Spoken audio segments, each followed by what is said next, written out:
मित्रांनो नमस्कार. काल चर्चा झाल्याप्रमाणे आज आपण आर्टिफिशियल इंटेलिजन्स म्हणजे कृत्रिम बुद्धिमत्ता याचा साखर कारखानदारीमध्ये कसा उपयोग करता येईल आणि तसेच साखर कारखान्याच्या शेती ऊस पिकामध्ये त्याचा अत्यंत प्रभावीपणे उपयोग कसा करता येईल याविषयी आपण माहिती पाहणार आहोत. मी अनंत विठ्ठलराव निकम, निवृत्त कार्यकारी संचालक, छत्रपती राजाराम सहकारी साखर कारखाना. मित्रांनो, मी 1981 पासून सहकारी साखर कारखानदारीमध्ये आहे आणि 2024ला मी साखर कारखान्याच्या सेवेतून निवृत्त झालेला आहे. या संपूर्ण कालावधीमध्ये मला सहकारी साखर कारखान्यामध्ये काम करण्याची मोठी संधी प्राप्त झाली.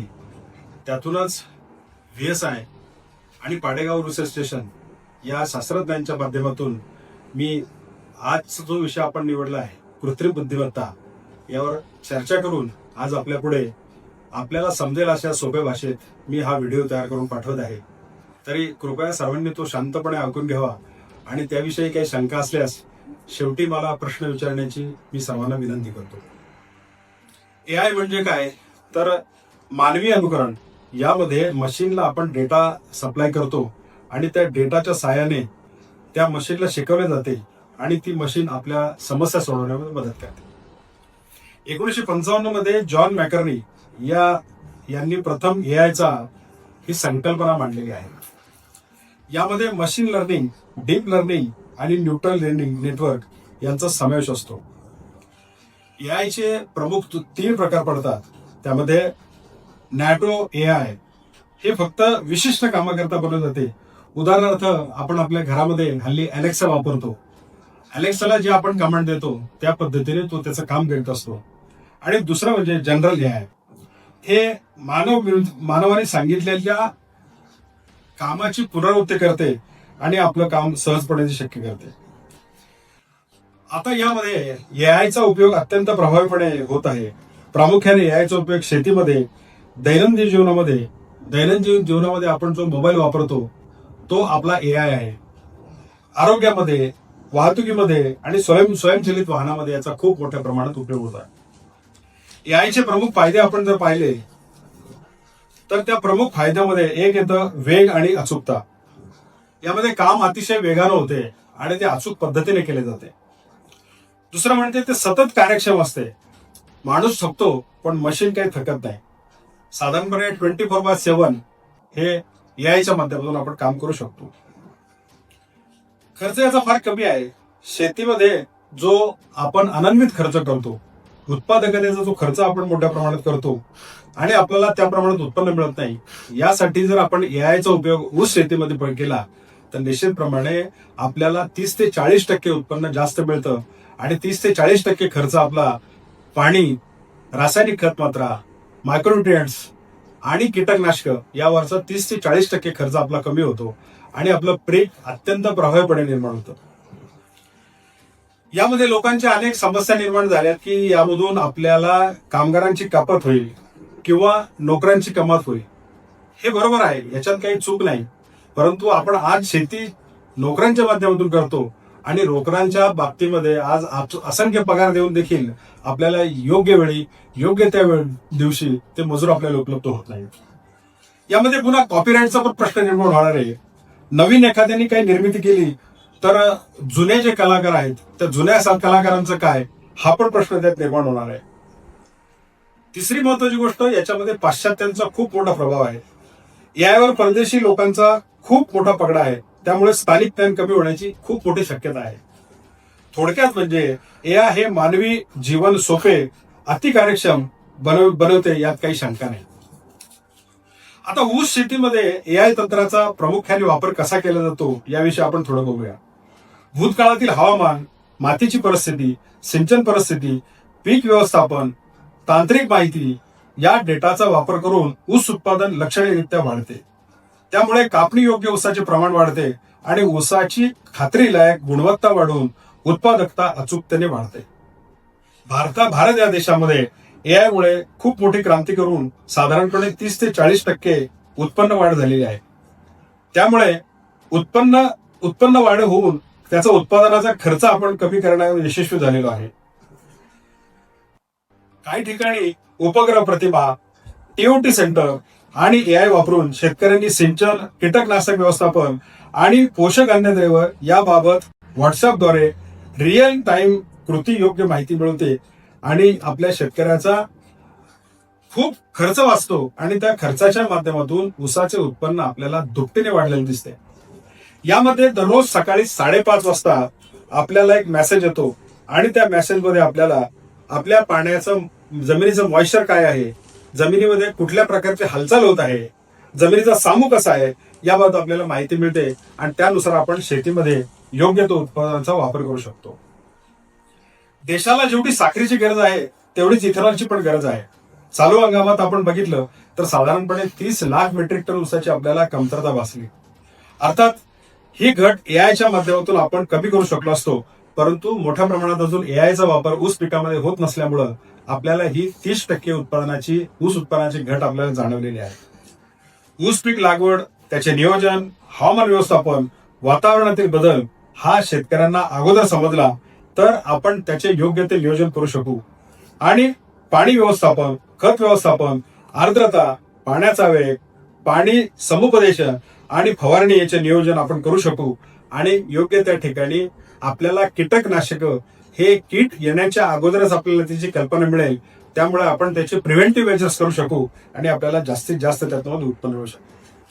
माती आणि अन्नद्रव्याचे व्यवस्थापन, आपण हे अनेक वर्षापासून पाहत आलो आहे की जमिनीचा समूह हा अत्यंत बिघडत गेलेला आहे, ज्याला आपण जमिनीचा पीएच म्हणतो. त्या जमिनीचा पीएच आपण मेंटेन न केल्यामुळे त्यातला सेंद्रिय कर्ब कमी झालेला आहे. सेंद्रिय कर्ब कमी होऊन नत्रस, स्फुरद आणि पालाशी पात्र आपण अवास्तवपणे वापरत आहोत आणि त्याचा दुष्परिणाम देखील जमिनीचा सामू बिघडण्यामध्ये आज आपल्याला पाहायला मिळत आहे. म्हणून आपण एआयचा जर वापर केला तर एआयच्या वापराच्या माध्यमातून आपल्याला सिंचन व्यवस्था, जमिनीचा सामू आणि आपण जे खत व्यवस्थापन करतो या सगळ्या गोष्टीची आगाऊ माहिती सेन्सरपासून मिळेल आणि त्या दृष्टिकोनातून त्याच वेळेला आपण जमिनीला पाणी किंवा खत व्यवस्थापन किंवा मायक्रोन्यूट्रिएंट्सची आवश्यकता असल्यास मायक्रोन्यूट्रिएंट देणे आणि हवामानाच्या बदलानुसार ऊस पिकामध्ये ज्या काही गोष्टी घडतात ते आपल्याला अगोदर समजू शकेल. पाणी व्यवस्थापनाच्या बाबतीमध्ये आपण जर बघितलं तर आपण अनेक दिवसापासून ड्रीप इरिगेशन करा असं शेतकऱ्यांना सांगत होतो, परंतु शेतकऱ्यांनी देखील ड्रीप इरिगेशन केलं, परंतु ते आहे तसं तंत्रज्ञान वापरल्यामुळे बऱ्याचशा ठिकाणी आज ड्रीप झाडावर लटकलेले आपण बघतो आहोत. कारण त्यामागचं तंत्र शेतकऱ्यांनी समजून घेतलं नाही. जर ड्रीप इरिगेशन आपण केलं तर आपल्या पाण्यामध्ये असलेले जे क्षार आहे त्या क्षाराच्या माध्यमातून सगळ्या नळ्या चोकअप झालेल्या दिसतात आणि काही ठिकाणी पाणी मिळालं, काही ठिकाणी पाणी मिळालं नाही. अशामुळे सगळा ऊस पीक असा अंडुलेटिंग झालेला आहे, तो खालीवर झालेला आहे. त्यासाठी आपल्याला रेग्युलर त्या पाण्यामध्ये असलेल्या क्षाराची क्षमता पाहून आपल्याला त्याच्यामध्ये त्याचं ऍसिड वॉशिंग करणं गरजेचं आहे. परंतु हे तंत्रज्ञान कोणी शेतावर येऊन शिकवलं नसल्यामुळे शेतकऱ्याला ते अवगत झालं नाही आणि ते आहे तसं ड्रीप शेतकऱ्यांनी काढून आपल्या झाडावर गुंतवून ठेवलं की पुन्हा बऱ्याचशा ठिकाणी ते स्क्रॅप म्हणून लोकांनी विकून टाकलं. तिसरी अत्यंत महत्वाची गोष्ट की कीड आणि रोग याची ओळख आपल्याला त्वरित होणार आहे. त्यामुळे डीप लर्निंगच्या ज्ञानामुळे पिकातील कीड, रोग किंवा अन्नद्रव्याची कमतरता ह्या आपल्याला ओळखता येऊन आपण त्या अन्नद्रव्याची कमतरता म्हणा किंवा कीड रोगाचे व्यवस्थापन आपण करू शकू. त्यामुळे देखील आपल्या उत्पन्नात घट येणार नाही, हे या एआयच्या माध्यमातून सिद्ध झालेलं आहे. चौथी महत्वाची गोष्ट उत्पादनाचा अंदाज आणि साखर गुणवत्ता. मातीची माहिती, सिंचनाची माहिती आणि पिकाची वाढ याविषयी आपल्याला अभ्यास करून कारखान्यात योग्य ते नियोजन करता येईल आणि त्या पद्धतीने आपल्याला तोडणी वाहतुकीचं नियोजन करता येईल. आपण जर मित्रांनो आता बघितलं तर साधारण बऱ्याचशा ठिकाणी 8व्या आणि 9व्या महिन्यामध्ये ऊस लागवड केली जाते. त्यामुळे बऱ्याचशा कारखान्यामध्ये 8 आणि 9व्या महिन्यामध्ये इतका मोठ्या प्रमाणात ऊस आहे की त्या ठिकाणी त्या ऊसाचं नियोजन करणं शक्य होत नाही. म्हणून बऱ्याचशा ठिकाणी आपल्याला अतिपरिपक्व झालेला ऊस दिसतो आणि काही ठिकाणी अपरिपक्व झालेला ऊस दिसतो.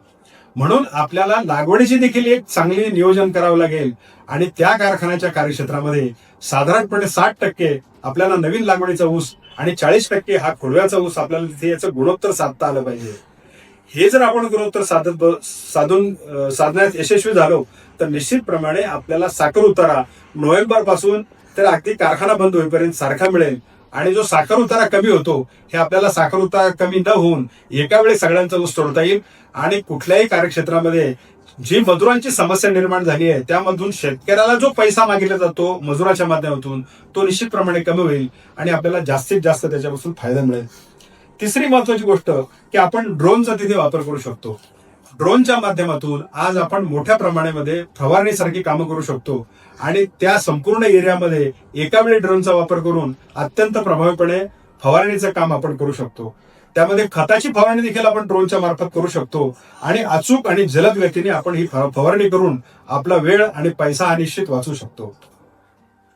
पाचवी अत्यंत महत्वाची गोष्ट की स्मार्ट निर्णय आणि या स्मार्ट निर्णय घेण्यासाठी ही प्रणाली अत्यंत प्रभावीपणे काम करते.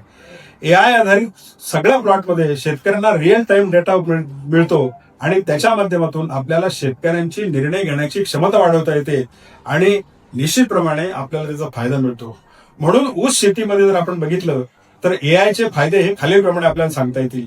ऊस उत्पादनामध्ये निश्चित वाढ होते, पाणी आणि खताचा कार्यक्षम वापर होतो, कीड आणि रोग नियंत्रण अचूकपणे करता येते, खर्चात बचत होते आणि अवास्तव खर्च वाचतो, हवामानाशी जुळून घेता येते, पर्यावरणपूर्वक शेती करता येते आणि कारखान्याचे परस्पर आपल्याला ऊस पळवापळवी यावर देखील आपल्याला मात करता येते, मजुरांची कमतरता भरून काढता येते आणि ऊस उत्पादनात दीर्घकालीन शाश्वती येते. यासाठी आपल्याला इथून पुढे भविष्याच्या काळात एआय वर अवलंबून राहणं खूप गरजेचं आहे. मित्रांनो, आपण बघितलं की सर्व कारखान्यांमध्ये ऊस तोडणीपासून तर ऊस आपल्या कारखान्याला गाळपाप्रमाणे खूप मोठी कसरत आपल्याला करावी लागते, परंतु तेवढीच कसरत आपण ऊस पिकाच्या वाढीच्या बाबतीत आपण करत नाही. म्हणून ऊस विकास या विभागाकडे खूप मोठं दुर्लक्ष झालेलं आहे. मित्रांनो, आता आपल्याकडे सगळ्या कारखान्यांची कार्यक्षमता मोठी झालेली आहे, त्यांची तांत्रिक वाढ झालेली आहे, खूप मोठ्या प्रमाणात त्यांनी आपल्या ऑटोमायझेशन केलेलं आहे, कारखान्यांची गाळप क्षमता अत्यंत मोठ्या प्रमाणात वाढलेली आहे. परंतु दुसरीकडे आपण जर बघितलं तर आपल्याला ऊस पीक हे अत्यंत कमी प्रमाणात मिळत आहे.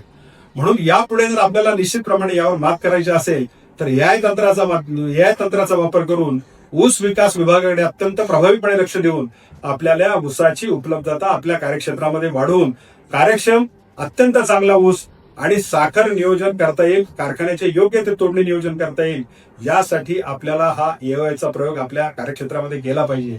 म्हणून माझी सर्व कारखान्याच्या अधिकाऱ्यांना पदाधिकाऱ्यांना विनंती आहे की कृपया आपण आता यापुढे कारखान्याच्या शेती विभागाकडे ऊस विभागाकडे मोठ्या प्रमाणात लक्ष देऊन ऊस विभाग कसा सक्षम होईल आणि कसा आपल्या कार्यक्षेत्रामध्ये चांगला ऊस उपलब्ध होईल आणि तो नियोजनबद्ध कसा तोडला जाईल यासाठी आपल्याला ऊस विभाग किंवा केन डेव्हलपमेंट विभाग अतिशय कार्यक्षमप्रमाणे काम करावं लागेल, यात कुठलीही शंका नाही. धन्यवाद. आपण सगळं माझं भाषण ऐकून घेतलं त्याबद्दल खूप मोठा धन्यवाद. आपल्याला कुठल्याही कामाबद्दल जर शंका असेल तर याबाबत आपण माझ्याशी फोनवर संपर्क करू शकता. माझं नाव अनंत निकम, निवृत्त कार्यकारी संचालक, 95 27 43 99 99 आणि 94 23 66 52 86 हा माझा व्हॉट्सअप नंबर आहे. कृपया आपण आपल्या प्रतिक्रिया मला पर्सनल कळवाव्यात ही नम्र विनंती. धन्यवाद.